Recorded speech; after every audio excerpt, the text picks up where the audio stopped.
When Erit collapsed at the altar, her blood on white marble told the truth Pastor Aachen had been killing her to hide. The praise song ends.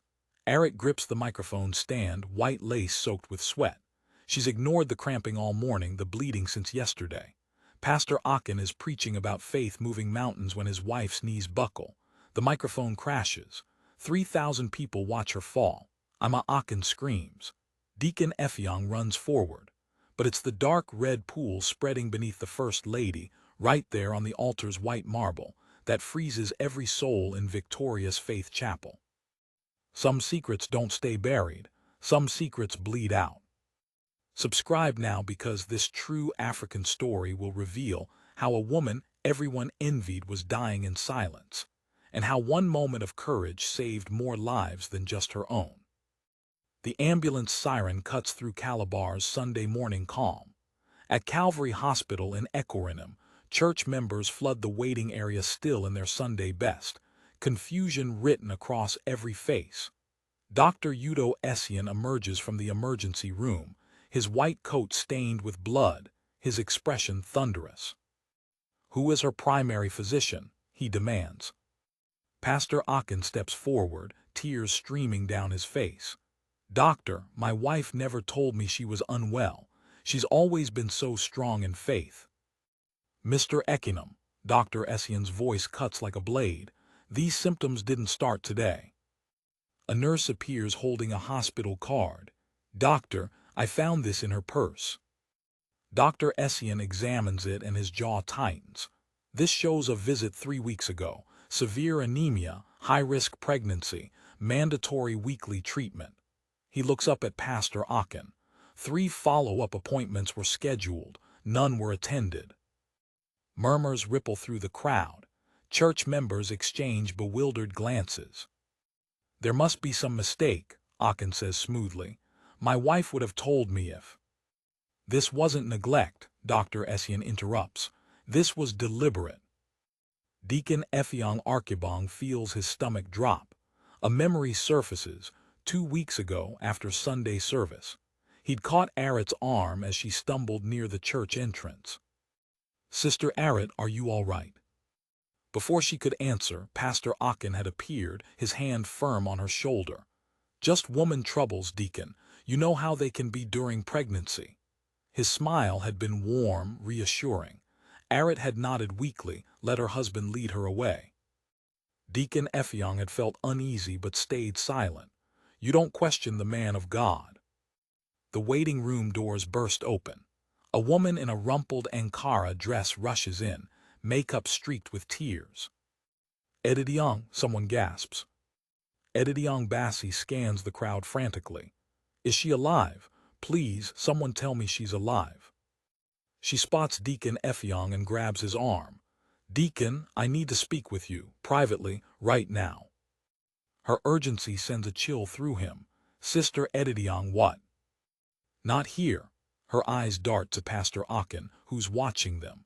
"There are things about that marriage you don't know, things that will shatter everything you believe about Pastor Aachen."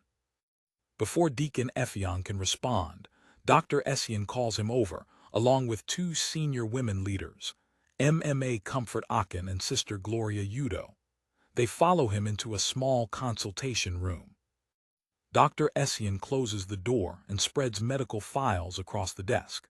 His hands are shaking with barely controlled anger. "Before I share this patient's full medical history," he says quietly, "you need to understand. What I'm about to show you suggests criminal negligence." Dr. Essien's finger traces a line across the first document. 18 months ago, Sister Erit was admitted here with a miscarriage at 12 weeks. He looks up at them. "Same anemia, same malnutrition. I warned her then that another pregnancy without proper treatment could be fatal." MMA Comfort's hand flies to her mouth. "She received iron infusions and nutrition counseling," the doctor continues. "She attended 2 follow-ups. Then she disappeared from our system until 3 weeks ago, when she came back pregnant and in critical condition." Edidiong, standing by the door, speaks up. "I was there. I was visiting from Lagos when she had that miscarriage." Her voice trembles. I saw what happened after. The room turns to her. Sister Arit was devastated, but Pastor Akin, Edidion closes her eyes. He was furious, not sad, furious. He kept saying, do you know how this looks? People will think we're cursed. He made her promise not to tell anyone in the church. She had to stand up 2 Sundays later and say she'd had a minor health issue that was now resolved.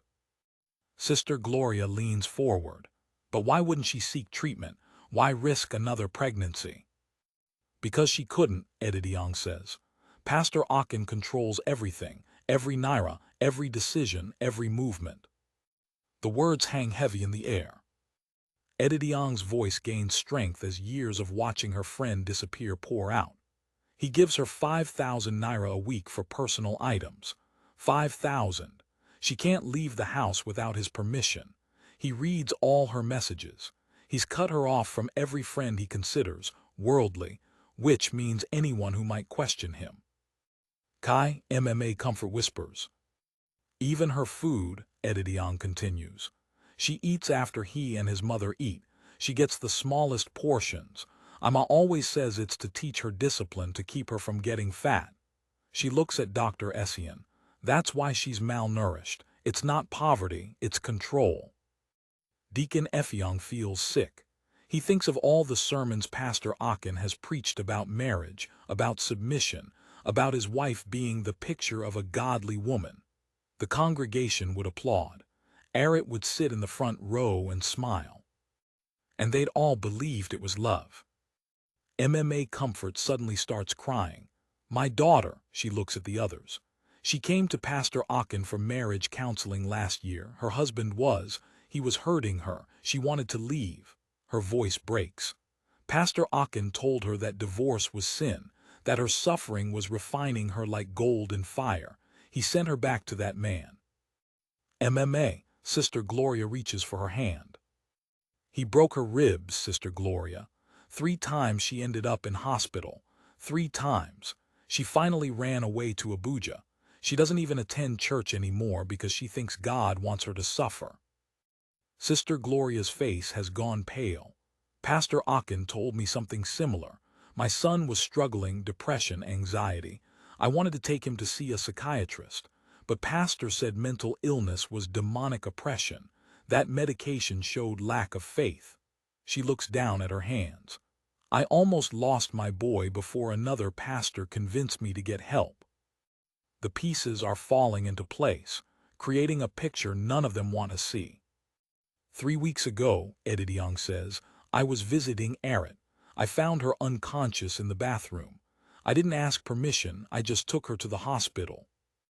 Pastor Akin was at a conference in Abuja, so he couldn't stop me. Dr. Essien nods. That's when I examined her, pregnant, critically anemic, malnourished. Her body was eating itself to sustain the pregnancy. I told her plainly, without immediate treatment she had weeks, maybe days. I prescribed iron infusions 3 times weekly, he continues. A high-protein diet, complete bed rest, close monitoring. I was very clear this wasn't optional. This pregnancy would kill her without intervention. What happened when Pastor Akin came back? Deacon Effiong asks, though he's beginning to dread the answer. Edidion's eyes harden. I was staying in their guest room, I heard everything. She takes a breath. Arit tried to show him the prescription. He was in his study, preparing a sermon for the Faith Over Fear crusade. He didn't even look up at first. She closes her eyes, remembering. He said, do you want to destroy everything I've built? The TV producers are coming next month. What will they think if they hear the pastor can't even keep his wife healthy? Then he looked at the prescription and said, doctors want your money. God wants your faith. Which do you trust? The room is silent, except for MMA Comfort's quiet weeping. He tore it up, Edidion says, right in front of her. Then Ima came in with letter 1 ECDKPA and fried fish and said, here, eat proper Igbo food, not those expensive hospital vitamins. This is what built strong women in my time. They put the whole family on a 3-day fast for Arit's healing. 3 days, no food, only water and prayer. Deacon Effiong stands abruptly. Why didn't you tell someone? Why didn't you report this? Edidiong meets his eyes. I did, Deacon. I called you 2 weeks ago. I left a message saying I needed to discuss something urgent about Sister Arit. His blood runs cold. He remembers now, he'd mentioned it to Pastor Akin, asked if everything was all right at home. Akin had smiled that warm, reassuring smile. Sister Edidiong worries too much. You know how single women can be. They see problems in every marriage. I'll handle it, Deacon. Thank you for your concern. And Deacon Effiong had trusted him, had never called Edidiong back. The weight of that choice crushes him now. But what happened next will show you exactly how a brilliant woman became trapped in a cage she couldn't even see. Stay with me. Sister Blessing Effiong, an elderly church member, has been standing quietly in the corner. Now she speaks up. I knew Arit's family. I was at her traditional wedding 7 years ago. She looks at the others. If you want to understand how this happened, you need to know who Arit was before she became Pastor Akin's wife. She settles into a chair, and the room leans in. Arit Akpan was born in Akpabuyo. Brilliant girl. First-class degree in music from University of Calabar. Her father was a secondary school principal, her mother a nurse. But her mother died in childbirth when Arit was 12. It was just Arit and her father after that. Sister Blessing's voice softens with memory. She had dreams. Concert pianist, maybe study abroad. She was full of laughter, opinions, fire. Then her father died, sudden heart attack. She was 24, no siblings, no mother, just an orphan daughter. Her father's brother, Uncle Effiong Ekinum, became her guardian.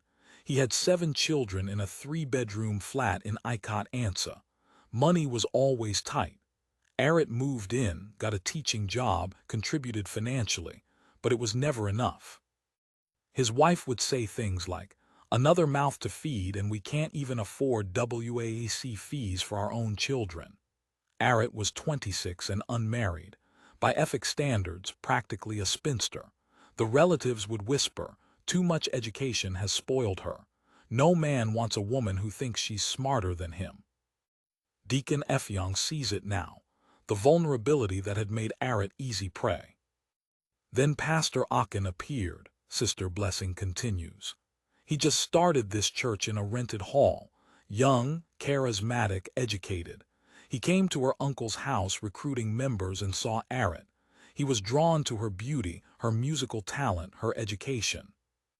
6 months of courtship, then the proposal came with a bride price of 500,000 naira.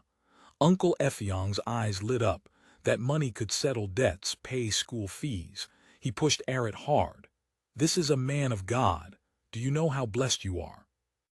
Did she want to marry him? Sister Gloria asks.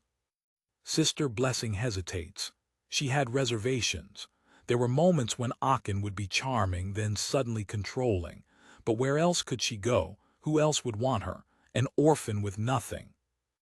I was at the traditional wedding, Sister Blessing says. Beautiful ceremony. Arit in traditional Efik attire, coral beads, carrying the wine to offer her husband. But I noticed something. Her voice drops.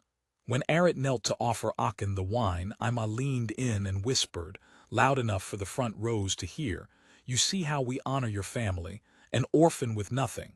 You will remember this. You will be grateful. MMA Comfort gasps. Arit's smile faltered, Sister Blessing continues. Just for a second. Then Akin squeezed her shoulder. I saw her wince, and he said to the crowd, my wife knows her place is by my side supporting God's work. Isn't that right, my love? She nodded, eyes down. The first year he was attentive when others were watching, but behind closed doors small controls started. Don't wear that dress, it's too tight. People will think my wife is worldly. Don't call Edidiong so much, she's not married, she doesn't understand submission. Give me your ATM card, let me manage our finances properly. When her first child Emem was born, the control tightened, Sister Blessing says. Akin told her, you're a mother now, a pastor's wife, your old life is over. And I watched that bright girl dim year by year. By year 3, she asked permission before speaking in meetings. By year 5, she had no friends except those Akin approved. By year 7, Sister Blessing's voice breaks. By year 7, she'd forgotten she was ever Arit Akpan who dreamed of concert halls. She was only Pastor Akin's wife, Ima's daughter-in-law, Imem and Uduak's mother. She'd become a supporting character in someone else's story. The room sits in heavy silence. MMA Comfort finally speaks. We all watched it happen, and we said nothing because we thought it was holy. A nurse bursts into the room breathless. She's awake. The patient is asking for her husband. They rush toward the recovery room, but as they approach, a voice stops them cold. Pastor Akin's voice, low and threatening, seeping through the door. Arit, listen to me very carefully. When they ask what happened, you tell them you forgot to mention you were feeling unwell. You tell them I didn't know. Do you understand me? Say you understand. Deacon Effiong doesn't knock. He pushes the door open. Pastor Akin jumps back from Arit's bedside. His expression shifts instantly, concern replacing the cold rage that had been there a second before. Deacon, I was just praying with my wife. But Deacon Effiong has heard enough. Edidiong enters behind him, followed by Dr. Essien, MMA Comfort, and Sister Gloria. The small recovery room suddenly feels very crowded. Akin tries to take control. This is a private moment between husband and wife. Mr. Ekenam, Dr. Essien cuts him off. We need to discuss your wife's medical history. It's Pastor Ekenam. Akin's voice hardens. And my wife's health is between us and God. Arit lies in the hospital bed, pale against white sheets, IV dripping into her arm. Her eyes are wide, darting between her husband and the others. She's trembling, but not from pain. Edidiong moves to her bedside and takes her hand. Arit, you don't have to protect him anymore. Arit's eyes fill with tears. Diddy, you don't understand. If I speak, the church. The church will survive. Edidiong's voice is fierce. Will you? Something in her friend's fierce love cracks something deep inside Arit. Her voice comes out as a whisper at first. He knew I was sick. Arit, you're confused from the medication. Akin starts. You tore up my prescription. The words burst out louder now. You said doctors were testing my faith. The room goes still. And then it pours out, years of silence breaking like a dam.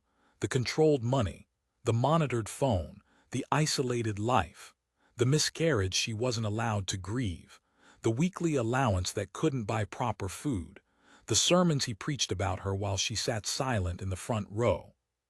You would tell the church, my wife is the picture of submission, Arit's voice shakes, and they would clap, and I would smile, and inside I was disappearing. The door bursts open.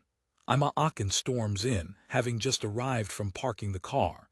She immediately rounds on Arit. How dare you, after everything we've done for you? Her voice is shrill. We paid your bride price. We gave you a position in the church. We gave you respect. We took you from your uncle's crowded house and gave you a name. MMA Comfort stands, her voice surprisingly steady. You gave her a cage. Ima whirls on her. You don't speak to me like that. Do you know who my son is, what he's built? I know what he's destroyed. MMA Comfort replies quietly. Pastor Akin's mask is slipping. With everything falling apart, his voice goes cold, calculated. You people don't understand what it takes to build a ministry in this country. He looks around the room, and for the first time they see the real man beneath the pastoral warmth. Do you know the pressure, the scrutiny, the competition? Do you know how many churches fail? His voice rises. My father was a pastor. His church fell apart because of one scandal. We lost everything, house, car, everything. I was 14 years old and we were begging for food. He's shouting now. I built Victorious Faith from nothing, 3,000 members, television deal pending, new sanctuary breaking ground, and you want to throw it away. He turns to Arit, and the next words drop like stones. Because of a little discomfort. The room reacts as if he slapped them. A little discomfort. He's calling her near death a little discomfort. Even Ima looks shaken. Deacon Effiong steps forward. Pastor, do you hear yourself? Aachen rounds on him.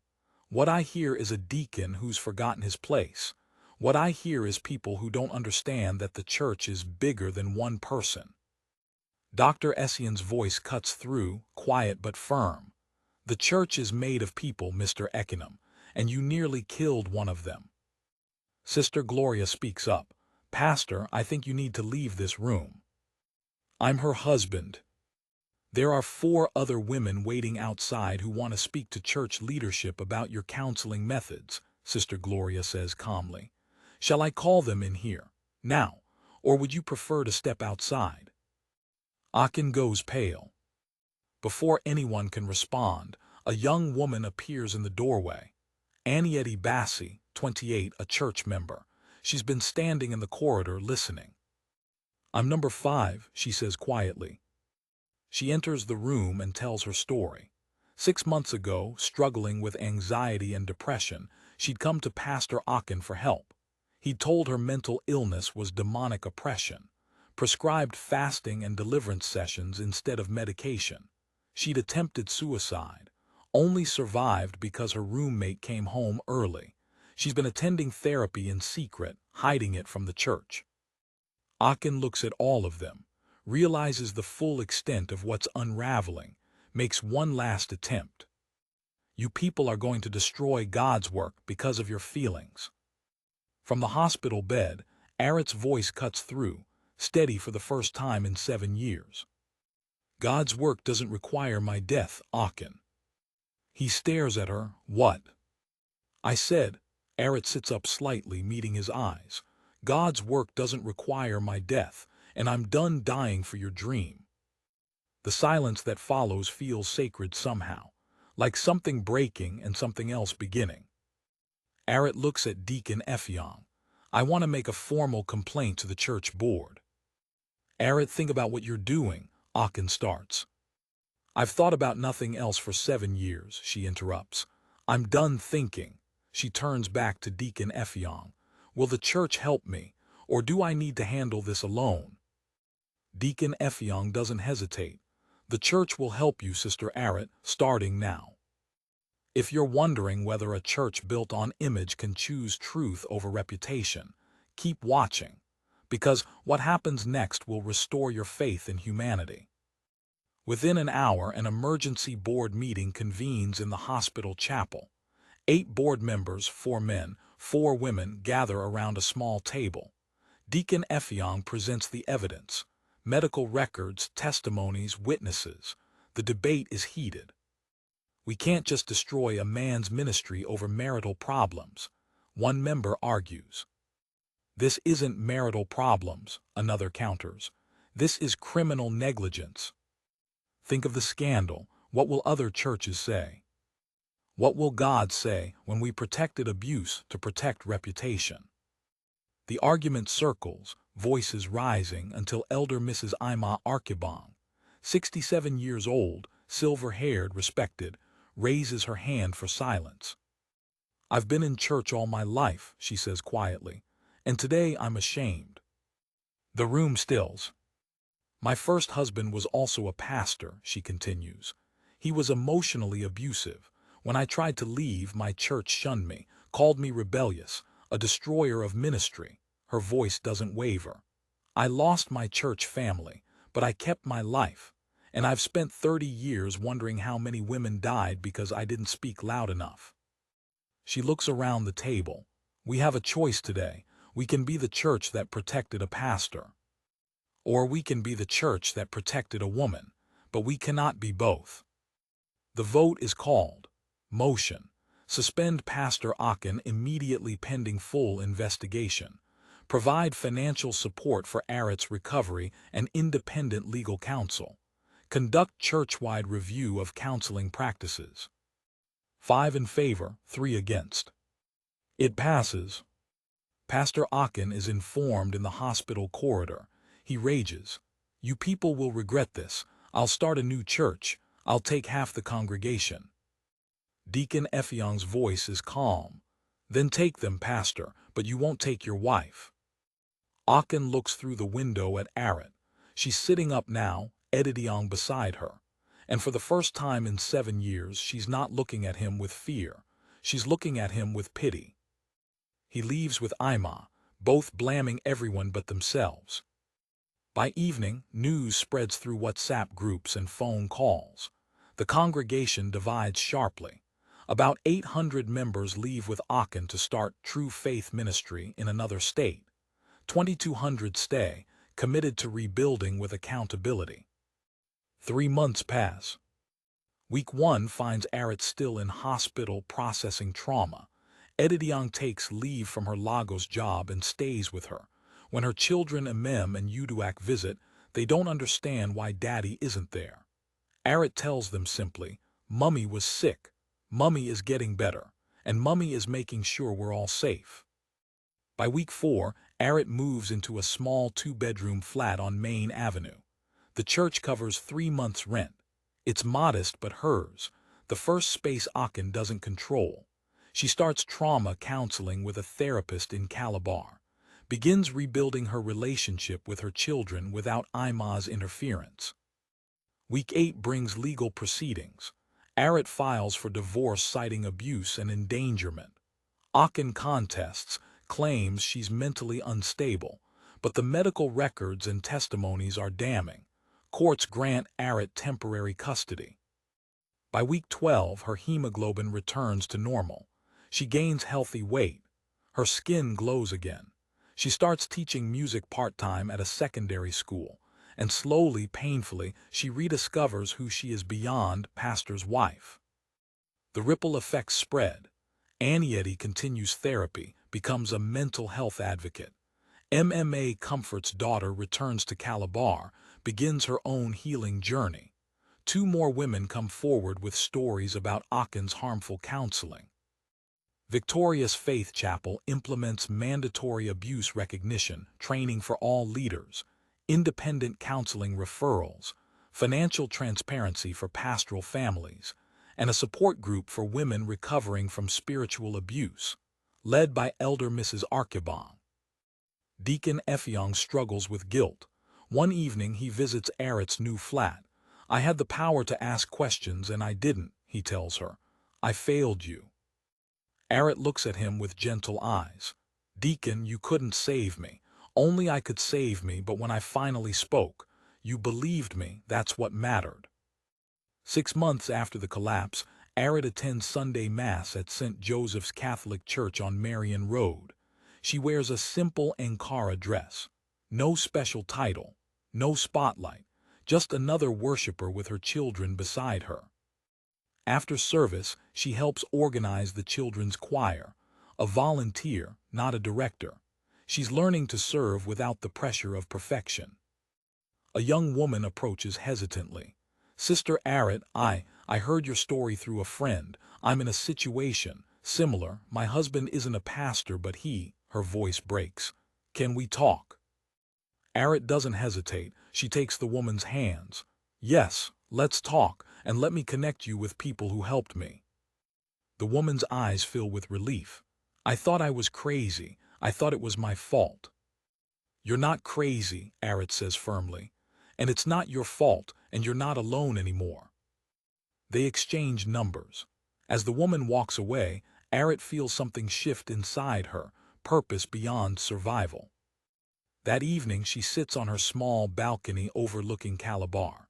Her children are inside, their laughter floating through the window. She opens a journal, something she'd never been allowed to keep before, and writes.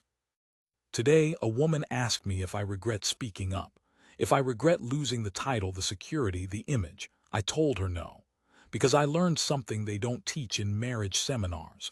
You cannot save a marriage by sacrificing yourself on its altar. Love doesn't require death. It requires life, real, messy, free life.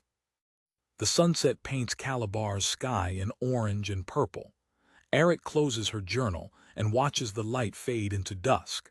She thinks about the woman who collapsed on white marble, bleeding out secrets. That woman saved her life by refusing to die quietly. They'd said she destroyed a ministry. Maybe she did, but she saved a life, hers, and in saving hers she helped others save theirs. And if she had to choose again between being Pastor Akin's perfect wife and being Arat Akpan who is still learning to live free, she'd choose life. Every single time. Her phone buzzes. It's the young woman from church. "Thank you for talking to me today. I called the counselor you recommended. I have an appointment next week." Arat smiles and types back, "Proud of you. That's the hardest step. You're going to be okay." She sets the phone down and takes a sip of cold zobo. Through the window she can hear Emem teaching Uduak a song. Simple, normal, beautiful. She's alone in many ways, separated, starting over, building from nothing. But she's not lonely, not trapped, not dying anymore. Just living, really truly living. And that, she's learned, is the most faithful thing she could ever do. If Arat's courage moved you, hit that subscribe button and share this story with someone who needs to hear it. Drop a comment telling us what spoke to you most, because speaking up isn't betrayal. Sometimes it's the most faithful thing you can do. Your life matters more than any image. Remember that.